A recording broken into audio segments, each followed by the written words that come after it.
ini kritik, maka dijawab, dikritik lagi, dijawab, dikritik lagi, dijawab. Apa yang terjadi? Semua yang menyaksikan perdebatan itu antara kritik dan jawaban, mereka akan mendapatkan pencerahan dari percakapan antara kritik dan jawaban dari negara. Tapi kalau kritik dibungkam, rakyat tidak terserahkan, kebijakan tidak terkoreksi, apalagi kalau kritik lalu kriminalisasi. Emang ada?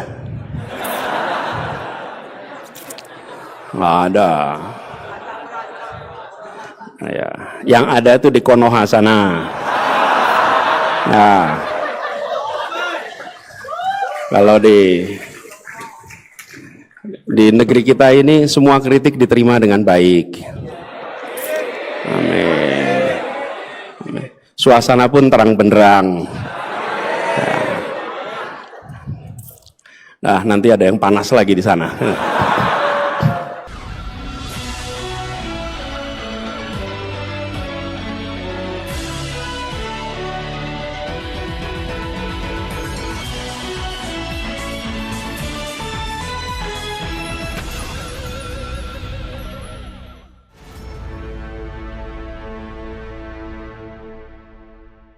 Halo, apa kabar? Assalamualaikum warahmatullahi wabarakatuh. Saya Herzubun Arif dari Forum News Network, mantan Gubernur DKI Jakarta dan juga mantan calon presiden pada Pilpres 2024, Anies Baswedan, kelihatannya sedang sangat laris ini. Diundang ceramah Ramadan di sejumlah masjid kampus ternama di Indonesia. Sebelumnya dia diundang sebagai pembicara dalam program Ramadan Public Lecture di Masjid UGM Yogyakarta, ini yang jadi alma maternya. Sementara tadi malam atau Sabtu malam 8 Maret 2025, Anies diundang di masjid kampus yang sangat legendaris, yakni Masjid Salman di ITB. Sama seperti ketika dia menyampaikan ceramah di Universitas Gadjah Mada, jemaah yang hadir juga melimpah ruah. Dan panitia sampai kemudian mengingatkan agar ada pengamanan supaya diharapkan tidak terjadi hal-hal yang tidak diinginkan. Sejak awal ceramahnya Anies itu langsung nyenggol. Ini dia mulai dengan efisiensi yang sekarang ini tengah dilakukan pemerintahan Prabowo. Kemudian dampaknya itu kan sekarang banyak sekali kantor-kantor pemerintah yang mulai mengurangi listriknya, yang mengurangi menyalakan listrik di tempat-tempat yang nggak diperlukan. Dan dia dengan bercanda menyindir soal remang-remang listrik di salah satu sudut di Masjid Salman. Anies juga mengingatkan bahwa masjid itu bukan hanya tempat sujud dan doa. Dia kelihatannya ini menyentil Menteri Kehutanan, Sekjen PSI Raja Juli Antoni yang menyindir dia melalui akun media sosialnya bahwa masjid itu bukan untuk tempat bicara politik. Dan ini memang ketika Raja Juli menyinggung itu, dia banyak kemudian dapat respon yang negatif dari banyak netizen gitu. Dan Anies tadi dengan sangat telak menjelaskan bahwa sejarahnya sejak era Nabi, ya itu memang masjid memang tempat politik, tempat strategi perang bahkan di zaman Rasul ya. Kemudian dia juga bicara soal anak muda yang nggak mau berpolitik karena kata dia walaupun terjadi pergantian pemimpin juga masih gitu-gitu aja. Tapi dia mengingatkan bahwa ganti pemimpin itu bisa juga uang kuliah tunggal naik. Malam ini saya bersyukur bisa kembali ke Masjid Salman, dan tadi sudah sama-sama kita sholat tarawih. Nampaknya agak penuh ya malam ini. Dari luar sana agak panjang perjalanan tadi. Dan saya ini pertama kali Pak, kembali lagi setelah bertahun-tahun. Dulu saya sering datang ke sini ketika masih aktif di mahasiswa. Bersama teman-teman ITB waktu itu. Suka ke sini, tapi tidak ingat suasana di malam karena kebanyakan kita di sini kalau siang. Malam hari ini datang, suasananya agak remang-remang di sini. Bukan karena efisiensi ya. Bukan ya. Barangkali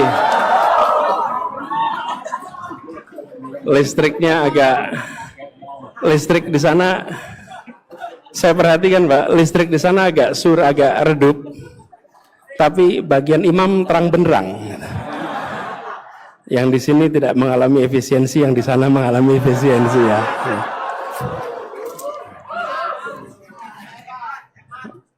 Saya bersyukur juga bahwa kembali ke Salman ini mengingatkan kita bahwa masjid sejak zaman Rasulullah dulu bukan sekedar tempat sujud dan doa. Kalau ada yang mengatakan masjid sekedar tempat sujud dan doa, salah. Masjid ini adalah tempat tentang gagasan keadilan dibicarakan. Masjid ini tempat tentang pesan-pesan kehidupan yang berkeadilan itu diungkapkan. Masjid ini tempat mencerahkan. Masjid ini pusat peradaban. Karena itu banyak urusan-urusan dibahas di masjid. Dan alhamdulillah Masjid Salman meneruskan tradisi itu.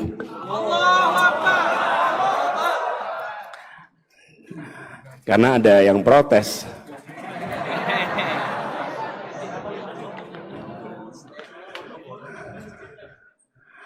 Tapi kita semua sadar bahwa masjid tidak sekedar tempat untuk ibadah mahdhah. Dan kita juga melihat terjadi perubahan zaman. Di masjid ini kita membaca tanda-tanda perubahan zaman itu. Dan harus selalu antisipatif dalam baca perubahan zaman. Berapa waktu yang lalu Pak Rektor, saya sempat bertemu dengan alumni ITB, tapi pada waktu itu era kampanye Pak. Jadi tidak di dalam kampus. Pada waktu itu saya cerita, dulu saya kalau datang ke kampus ITB selalu terima tulisan selamat datang putra-putri terbaik. Alhamdulillah sekarang sudah ditambah.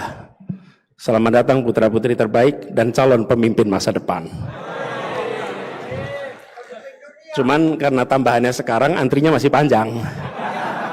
Besok baru nanti.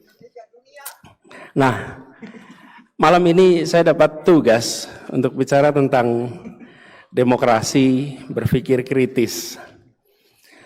Saudara-saudara sekalian, ketika Rasulullah Muhammad SAW memimpin di Madinah selama 10 tahun, itu tahun 622 sampai 632, 10 tahun. Pada masa itu adalah masa di mana syura, musyawarah, percakapan, kesetaraan itu hadir. Dan yang menarik, yang ini saya ingin bahas kemudian, ketika baginda Nabi besar Muhammad SAW wafat, diteruskan dengan 4 khalifah al-Rasyidin. Dalam periode 29 tahun, dari 632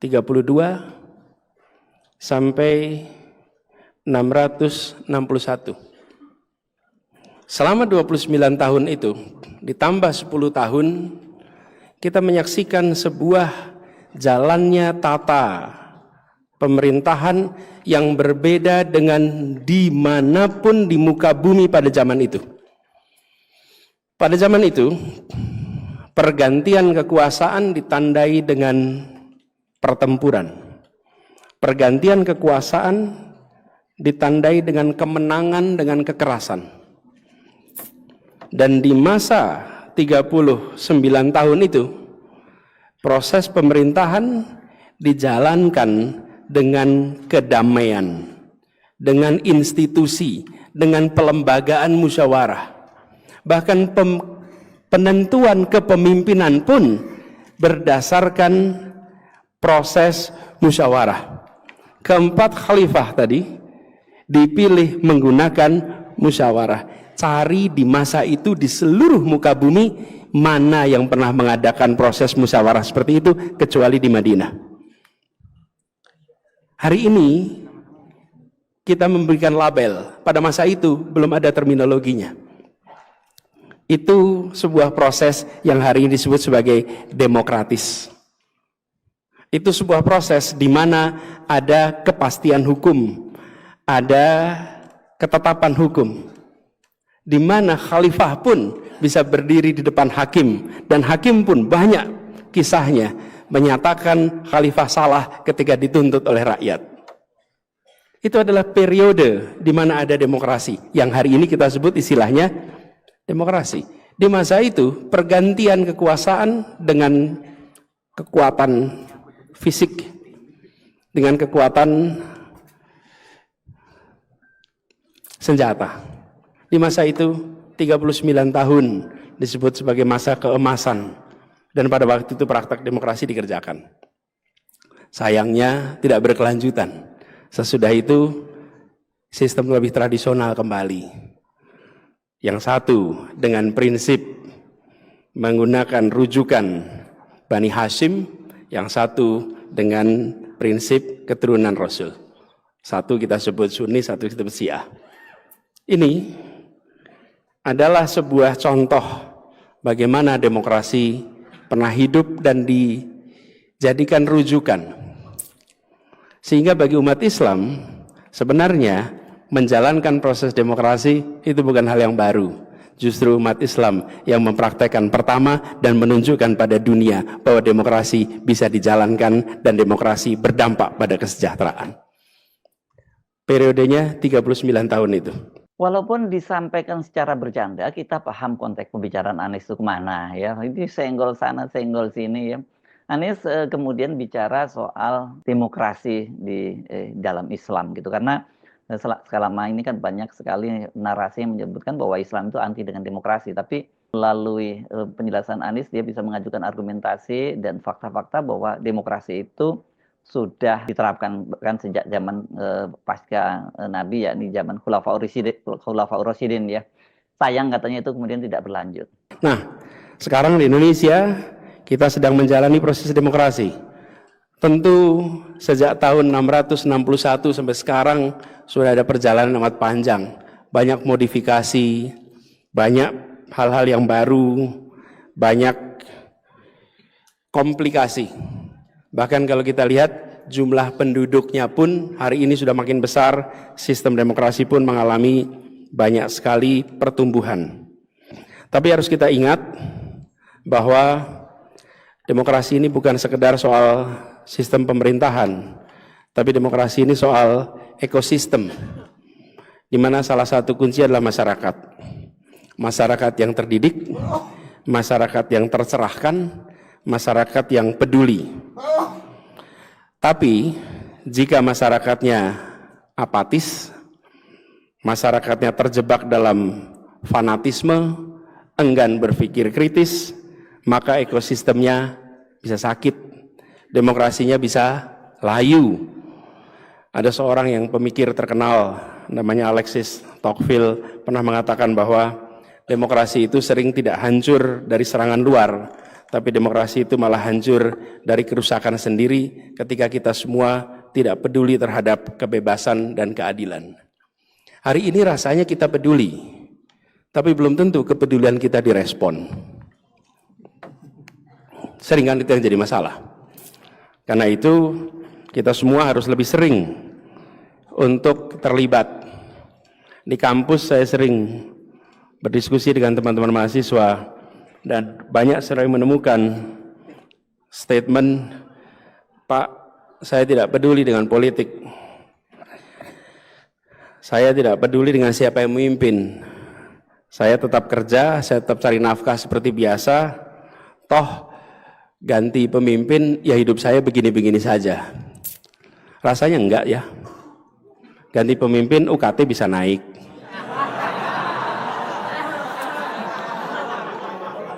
Ganti pemimpin banyak.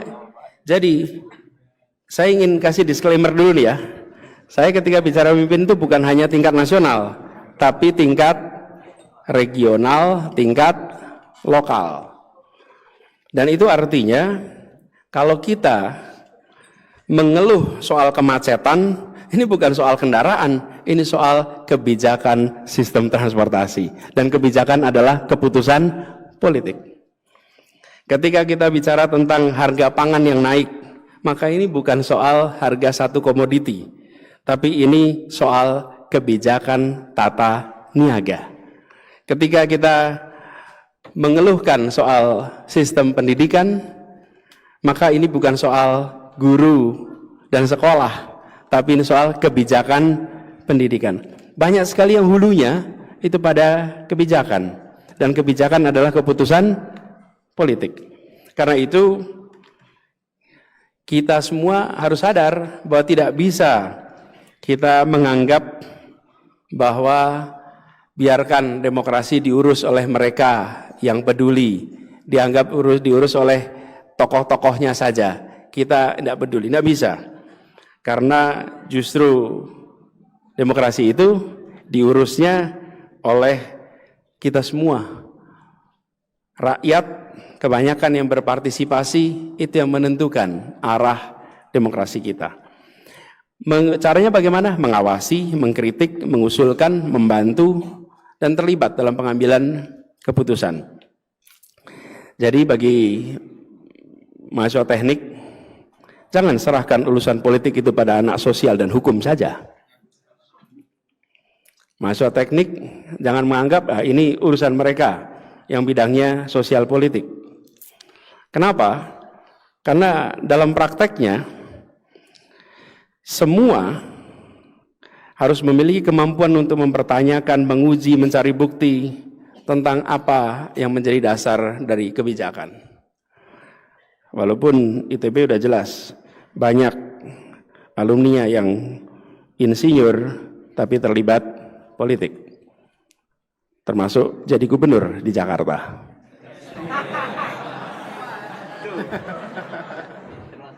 Ada yang mau hijrah nggak jadi soalnya.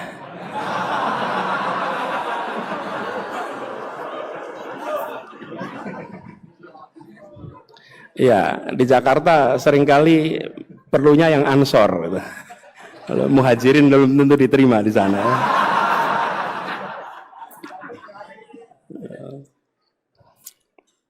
Walaupun sama-sama satu alumni ya. Nah, ini juga saudara sekalian yang saya ingin teruskan di sini. Bagi teman-teman adik-adik semua, terutama mahasiswa ITB,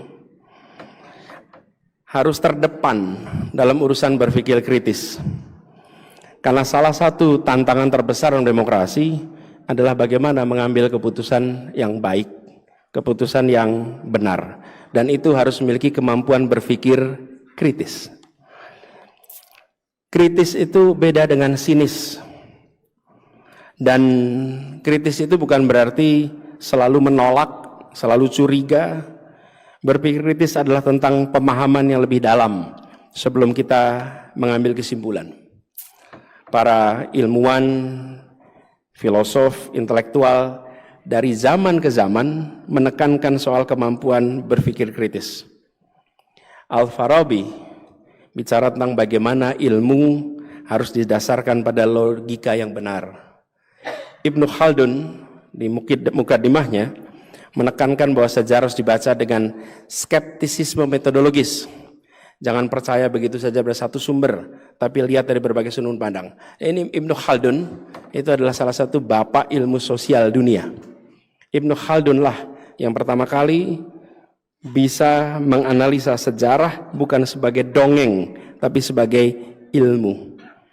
Dan Ibnu Khaldun yang kemudian dirujuk sekarang sebagai sebuah pendekatan path dependence. Sampai dengan sekarang, rujukan ilmu sosial salah satu yang utama adalah Ibnu Khaldun. Karena itu juga kita harus selalu kritis. Dan kritis itu persyaratannya inkuisitif. Selalu bertanya, selalu mempertanyakan. Nah, seringkali sistem pendidikan kita tidak memberikan ruang untuk bertanya dan mempertanyakan. Banyak bertanya seharusnya baik, tapi seringkali banyak bertanya, banyak masalah. Sering bertanya, diingat guru. Lebih banyak bertanya, dosen mengingat-ingat terus. Kita harus mengubah bahwa makin banyak tanya makin baik. Itu kalau dibuatkan grafik, sumbu horizontal dan vertikal. Horizontalnya umur, vertikalnya adalah kekritisan. Yang menarik, di usia muda makin kecil anak makin kritis, makin tambah usia kekritisannya berkurang, inkuisitifnya berkurang. Seharusnya makin berumur makin kritis. Nah, kita membutuhkan yang makin hari makin makin kritis. Dan kritis ini akan menjadi tameng, saudara-saudara sekalian. Apalagi kita hidup di era yang banyak hoax. Kalau banyak hoax, saya pernah ditanya, apa menghadapi hoax? Cara menghadapi hoax adalah dengan memiliki kemampuan berpikir kritis. Kemampuan berpikir kritis adalah benteng dalam menghadapi hoax. Hoax itu akan dengan mudah diterima dan disebarkan ketika kita tidak mengkritisi isinya. Nah, ini juga dalam proses demokrasi. Ketika ada narasi, ketika ada pesan dari tokoh, dari siapapun, maka latih untuk mencari informasi, memverifikasi, mengecek ulang, memastikan akurat. Jadi di dalam masyarakat demokratis, walaupun ada suasana kebebasan berbicara, tapi kekritisan itu penting. Dan meneruskan soal kebebasan, saya ingin garis bawahi, kebebasan berbicara itu bukan berarti pendapat semua orang bobotnya sama. Kadang-kadang kita menyaksikan karena ada kebebasan berbicara, maka bobotnya sama. Ya kalau kita bicara tentang jembatan antara insinyur sipil dengan bukan insinyur sipil, kira-kira bobotnya besar mana? Insinyur sipil. Tapi seringkali sekarang atas nama kebebasan berbicara, semua punya bobot untuk bicara apa saja. Dan kita seakan-akan kehilangan daya pilih mana yang sesungguhnya kita jadikan rujukan. Sama bicara moneter. Ya antara ekonom dan non-ekonom tentu berbeda. Jadi soal kepakaran ini adalah sesuatu yang juga harus menjadi pegangan bagi kita. Dan bicara tentang kepakaran, saya rasa di kampus ITB ini stoknya banyak sekali. Masa COVID kemarin tadi seperti diceritakan, kami merasakan pasokan ide gagasan untuk menyelamatkan sesama. Walaupun banyak juga yang kuliahnya di bidang A, berkaryanya di bidang B. Tapi yang luar biasa adalah bagaimana insinyur teknik nuklir bisa menjadi menteri kesehatan. Itu menurut saya luar biasa. Mudah-mudahan bawa kebaruan yang sesungguhnya di sana. Saya lihat ada dalang luar biasa, budayawan luar biasa. Ketika dicek, ternyata lulusan matematika, Sujiwo Tejo. Itu juga pengalaman saya ketika masih kuliah, menjemput seseorang yang dulu aktif di Masjid Salman, namanya Bang Imaduddin Abdurrahim. Saya selalu ceritakan ini berkali-kali. Saya itu taunya Bang Imad dari buku kuliah Tauhid. Jadi membayangkannya Bang Imad itu seorang ulama. Ternyata ketika baca riwayatnya insinyur elektro. Jadi pas beliau memberikan ceramah di Jogja, kira-kira kayak ginilah ceramahnya. Saya bagian tugas menjemput. Sebagai struktur kepanitiaan bukan yang penting. Yang penting itu ketua panitia Ramadan. Itu tenar, terkenal, dan yang menonjol. Saya bagian seksi transportasi. Tapi seksi transportasi yang ngobrol paling banyak sama penceramah.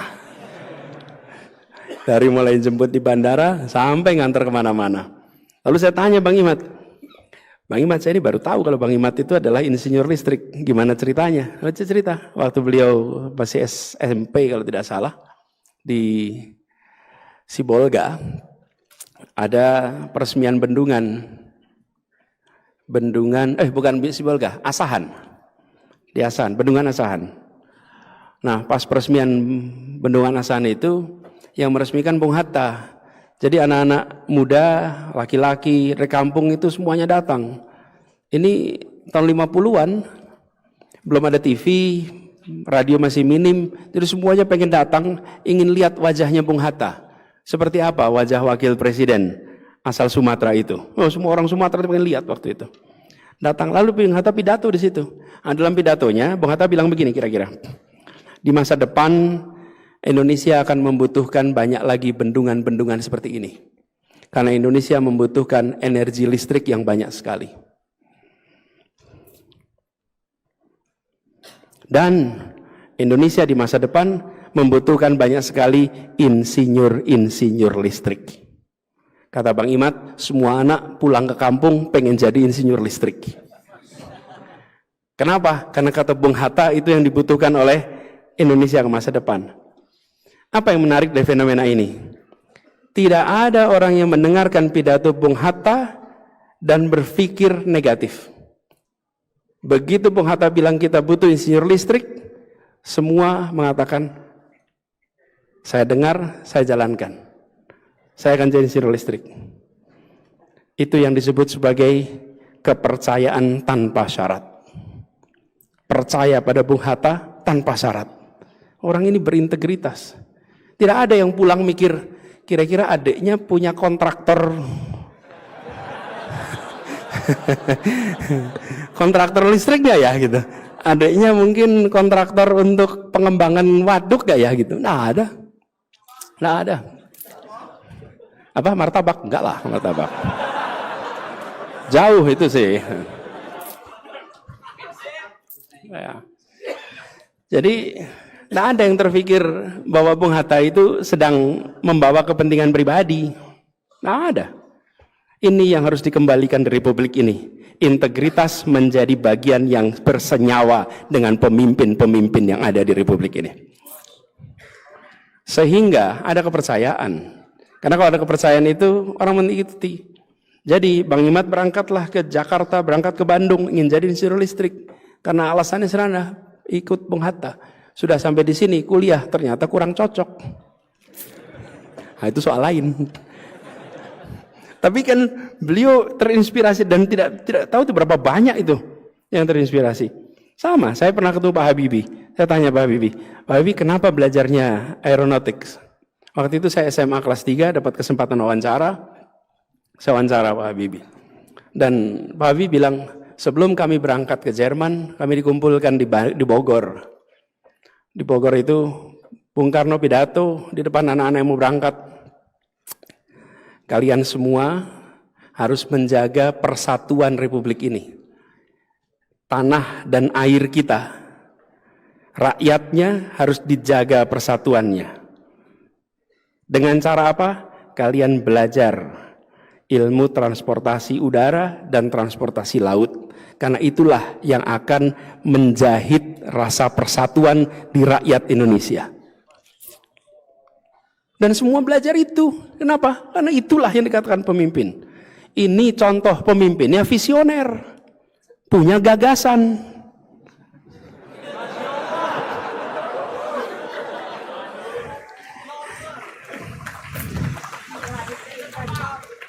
Memang ada apa? Ini kan saya lagi cerita Bung Karno punya gagasan. Bung Karno punya gagasan dan gagasan yang diungkapkan lalu menjadi inspirasi. Kalau tidak ada gagasannya nggak pernah jadi inspirasi. Paling hanya bisa difoto. Tapi kalau gagasan dia menempel di dalam benak dan dia menjadi penggerak. Karena itulah kalau kita lihat mereka-mereka memiliki visi, memiliki misi, ditopang dengan integritas, ditopang dengan daya artikulasi yang hebat, maka dia menjadi pesan yang menginspirasi begitu banyak. Dan lihatlah apa yang terjadi. Karena itulah saudara-saudara sekalian, ketika kita berbicara tentang demokrasi pada hari ini, kita menginginkan demokrasi yang berjalan untuk kepentingan rakyat, bukan demokrasi yang berjalan untuk kepentingan sekelompok orang yang memegang kewenangan.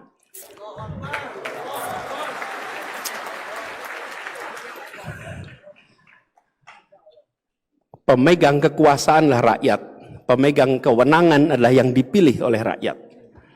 Jadi jangan pernah merasa saya sedang berkuasa, bukan. Saya sedang berwenang, bukan sedang berkuasa. Dan rakyat adalah penguasa yang sesungguhnya. Ini yang harus kita sadari sama-sama. Dan di dalam proses demokrasi ini, maka pemegang kekuasaan, rakyat, harus berani mengkoreksi, harus berani mengatakan kepada pemegang kewenangan, Anda kami pilih, Anda kami berikan kewenangan, maka Anda harus bekerja untuk kepentingan rakyat. Dan kalau tidak bekerja untuk kepentingan rakyat, maka pemegang kekuasaan harus menggugat. Nah, biasanya yang berani menggugat adalah mereka yang berada di luar kewenangan. Karena kalau sudah di dalam kewenangan biasanya sulit. Karena itulah saudara sekalian, dalam konteks demokrasi sekarang kita harus kritis mempertanyakan, dan negara harus terbuka. Tidak boleh negara tertutup menghadapi kritik, menghadapi komentar. Saya pernah bertugas di pemerintahan. Waktu kami bertugas, yang disebut sebagai kritik itu banyak sekali. Apalagi kalau Jakarta lagi hujan. Ramainya luar biasa. Tapi sikap kita harus adalah terbuka dan menjawab. Kenapa? Terus sekalian, ini bagian dari usaha mencerdaskan kehidupan bangsa. Ketika kebijakan dikritik, maka dijawab, dikritik lagi, dijawab, dikritik lagi, dijawab. Apa yang terjadi? Semua yang menyaksikan perdebatan itu antara kritik dan jawaban, mereka akan mendapatkan pencerahan dari percakapan antara kritik dan jawaban dari negara. Tapi kalau kritik dibungkam, rakyat tidak tercerahkan, kebijakan tidak terkoreksi, apalagi kalau kritik lalu kriminalisasi. Emang ada? Nggak ada. Ya, yang ada itu di Konoha sana. Nah, kalau di negeri kita ini semua kritik diterima dengan baik. Amin. Suasana pun terang benderang. Nah, nanti ada yang panas lagi di sana. Tapi ngomong soal panas ini, saya jadi ingat ada orang bijak yang pernah mengatakan begini. Ini soal ketersinggungan dan tidak tersinggung itu. Ada orang bijak pernah bilang begini. Air laut itu nyaman di kaki. Kalau kita berdiri tepi pantai, terkena air laut, itu sejuk sekali, enak. Tapi kalau kaki kita luka, air laut itu perih sekali rasanya. Kalau terkena begitu, jangan salahkan air laut. Perbaikilah lukamu di kaki itu. Jadi kalau ada yang merasa tersinggung, maka sesungguhnya kakinya sedang luka. Obati kaki itu. Jangan salahkan air laut, kata orang bijak. Dan mudah-mudahan kita semua bijak. Selain menyinggung demokrasi dalam Islam, Anies juga mengkaitkan kemudian dengan demokrasi di Indonesia dan pentingnya penguasa itu untuk tidak terlalu reaktif terhadap atau merespon kritik-kritik dari publik, karena kritik itu bagian dari demokrasi. Kita semua sedang menghadapi Indonesia yang sedang berat, dan hari-hari ini banyak saudara-saudara kita sedang menghadapi bencana alam akibat banjir. Kita doakan mereka diberikan kekuatan, ketabahan, dan segera bisa bangkit kembali setelah mengalami bencana musibah banjir. Banyak di Jawa Barat, di Jakarta, Banten, dan sekitarnya yang hari-hari mengalami banjir, longsor, dan lain-lain. Tapi juga kita sedang mengalami kesulitan ekonomi yang luar biasa. Kondisi perekonomian kita sedang melemah. Dalam situasi seperti itu, saudara sekalian, kita tidak boleh terjebak dalam pesimisme. Kita harus selalu menjaga optimisme itu. Bangsa Indonesia sudah mengalami suasana naik turun. dan kita selalu bisa melewati berbagai macam tantangan. Karena itu jangan kita terbawa dengan pesimisme. Kita harus dorong optimisme itu. Bahwa yang dikerjakan pemerintah disetujui apa tidak, itu soal kebijakan. Tapi bangsa ini tidak boleh terjebak dalam pesimisme. Kita harus terus menghidupkan optimisme, karena optimisme itu adalah akar kekuatan bangsa Indonesia. Dan kita percaya bahwa kita akan selalu bisa melewati semua tantangan itu.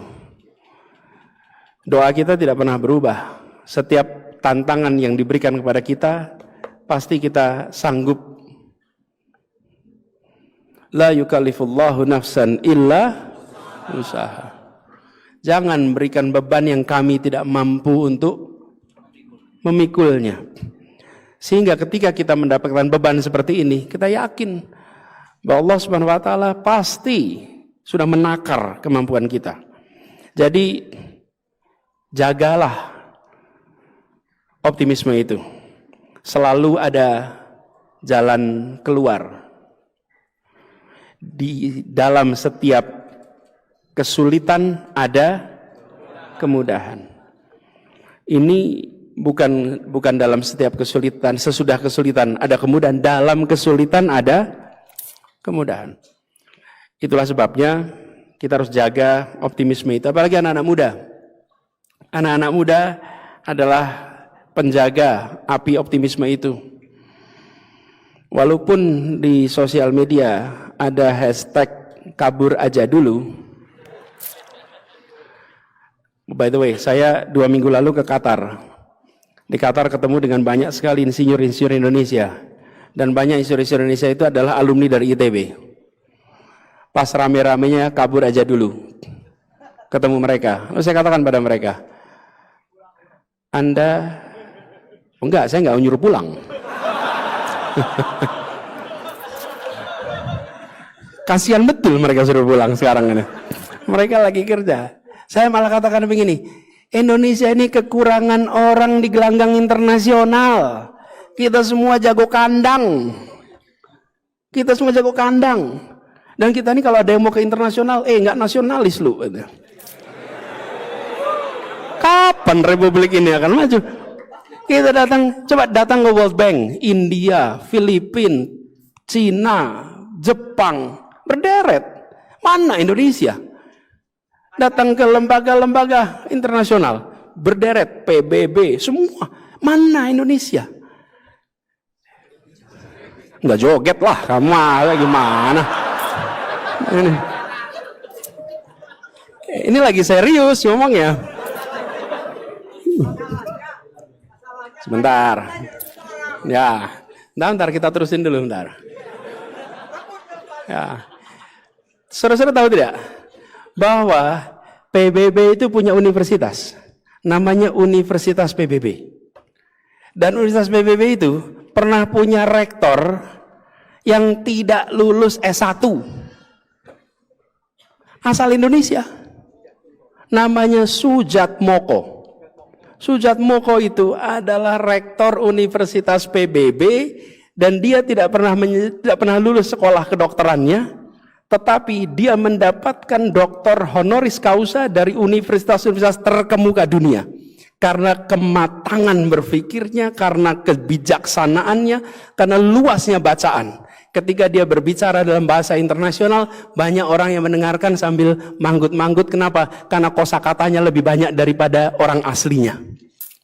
Bayangkan coba, kalau ada orang bukan Sunda datang ke Sunda ngomong bahasa Sunda yang kosakatanya lebih kaya daripada orang Sunda. Pasti bengong Anda melihatnya. Bener nggak? Iya, itu Sujatmoko. Memang bukan dokter lewat ujian dokter, enggak.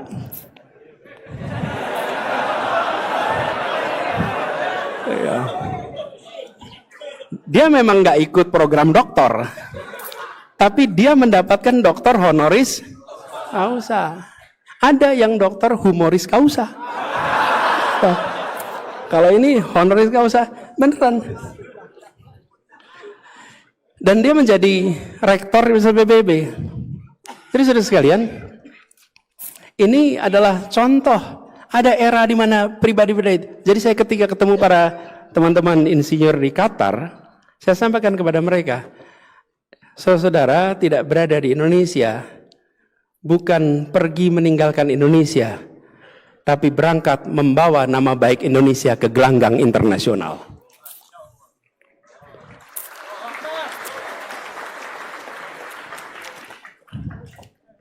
Jadi kita jangan pandang mereka itu, mereka lagi bawa nama baik kita. Ketika dia memimpin rapat dan luar biasa, lalu orang bertengkokan, orang dari mana ini? Oh, dari Indonesia. Lulusan mana? ITB. ITB, di mana itu? Di Bandung. Mau dibilang universitas apa? Institut Teknologi terbaik di Indonesia, gitu kan? Berani nggak disebut itu? Ini contoh. Jadi kita jangan pandang mereka yang pergi itu sebagai melarikan diri, tapi pandang mereka sebagai perwakilan, dan kita butuh lebih banyak lagi. Mudah-mudahan ke depan lebih banyak lagi. Tapi saya ingatkan pada mereka semua, pesawat terbang boleh membawa badan Anda pergi dari Indonesia, tapi hati dan pikiran saya jamin tidak akan pernah bisa meninggalkan Indonesia. Terus bantu Indonesia, bantu dengan pikiran, bantu dengan kekuatan finansial, bantu dengan gagasan. Dan kalau kita punya banyak orang-orang di sana, apa yang terjadi? Kita dengan mudah akan bisa mendapatkan lobby-lobby untuk kepentingan Indonesia. Hari ini sering kita kesulitan.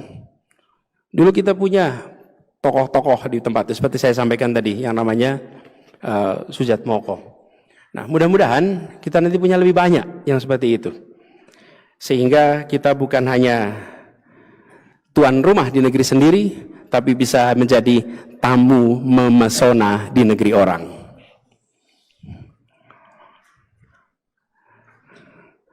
Nama baik kemudian terjaga di situ. Dan saudara sekalian, di dalam suasana ini kita ingin jaga suasana demokrasi ini berjalan dengan baik. Saya usul kepada semuanya, mari kita seringkali lebih dingin di dalam merawat kebersamaan. Perbedaan pikiran selalu ada, perbedaan gagasan selalu ada, tapi jangan kita terbawa dengan kebiasaan untuk cancel, memutuskan, memotong jembatan, memutus jembatan, karena itu justru akan membuat suasana kebersamaan kita ini sulit untuk dijaga. Kita dorong budaya diskusi, budaya deliberasi, belajar memahami, bukan sekedar menang perdebatan. Merangkul untuk mencari kebenaran, bukan sekedar mengukuhkan ego. Dan tradisi itulah yang dijaga di kampus-kampus. Kampus-kampus harus terus menjadi tempat di mana gagasan berbeda diperdebatkan. Kalau kampus hanya menjadi paduan suara yang membawa pesan yang sama, maka kampus tidak lagi menjadi pilar penjaga kemajuan Indonesia. Tapi kalau kampus menjadi tempat di mana perbedaan gagasan dibicarakan dan urusan-urusan besar dibahas dengan keterbukaan, maka itu akan dahsyat. Pesan ini adalah pesan untuk kita menjaga supaya Indonesia terus menjadi bangsa yang memperbaharui gagasan itu. Saya termasuk yang mempercayai bahwa inspirasi gagasan itu tidak muncul dari meditasi. Inspirasi tidak datang dari meditasi. Inspirasi itu datang dari interaksi. Interaksi gagasan, interaksi dengan pikiran-pikiran berbagai pihak, itulah yang memunculkan inspirasi. Karena itu harus dibuka ruangnya. Saya bersyukur sekali bahwa ITB membuka ruang itu. ITB menjaga ruang itu. Dan ini harus dipertahankan terus. Supaya ke depan kampus-kampus yang merekrut putra-putri terbaik menjadi kampus yang menghidupkan suasana dialog di antara putra-putri terbaik.